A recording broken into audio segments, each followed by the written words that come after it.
Welcome to Save As Ability, a podcast to educate and inform you about disability employment issues. My name is David D'Arcangelo, and I'm your disability policy expert. Hello, everybody. It's great to be back with you, David D'Arcangelo, for another episode of Save As Ability. We've been getting a great reaction so far, so please like, comment, share, keep that coming so we can keep this content flowing for you. So today, I want to talk a little bit about self-identification and self-disclosure. What's the difference and why do either? I've gotten some questions and I've worked through it with several organizations. And let's start with self-disclosure. Well, self-disclosure of your disability in the workplace is relative to you having a conversation with your coworkers and letting them know. It's generally an informal process of you sharing your disability with somebody, a coworker, and again, saying, I was having challenges doing this, or, I am this, or whatever the case may be, but it's sharing that information. Self-identification, though, is a little bit different. That's more of a formal process between you and the employer, not just your coworkers, but your employer, and letting them know, hey, I'm self-identifying as a person with a disability. So why do that? Well, there's a couple of different things that I'd like to talk about, and some of that is from the company perspective. Some of it is from the persons with a disability perspective. So let's start with the person with a disability.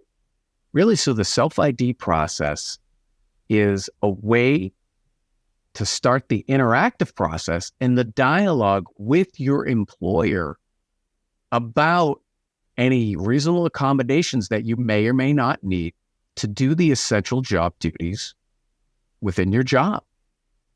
And so that's important because oftentimes, and we've discussed this in previous episodes, the disability may not be apparent, or at the time of hire, the disability might not have been present or may have not impacted the essential job duties. And then over time, for one reason or the other, either your disability has increased or the job duties were recently changed or something.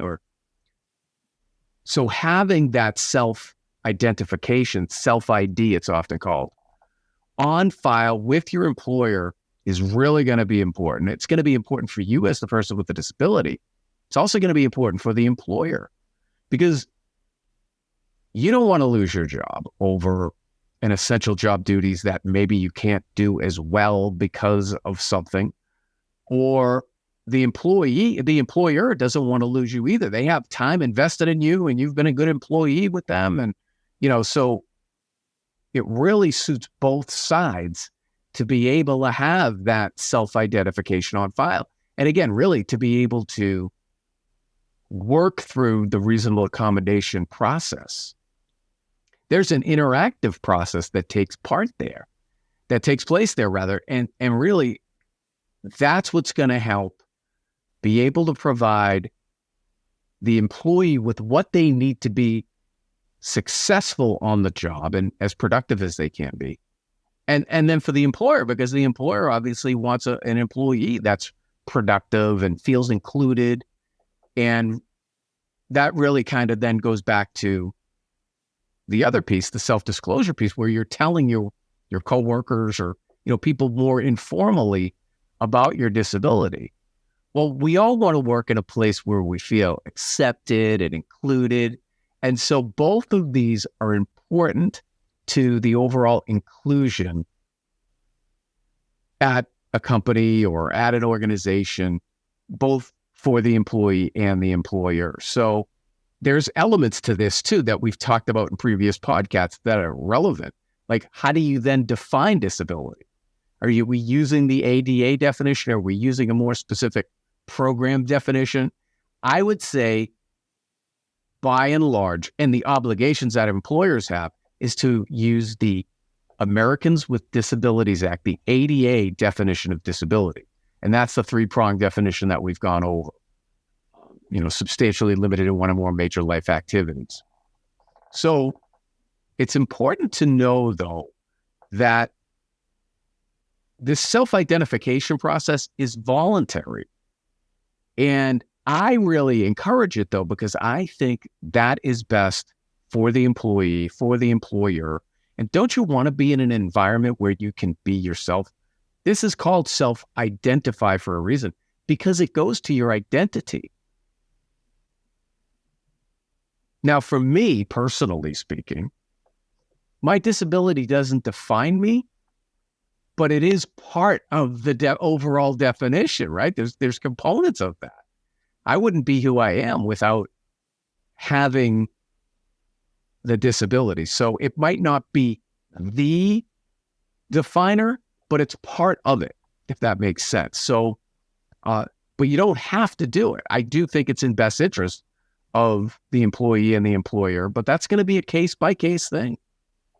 And, depending upon the environment, but don't you want to work in an environment, and as employers, don't you want to be promoting an environment where people want to be able to identify?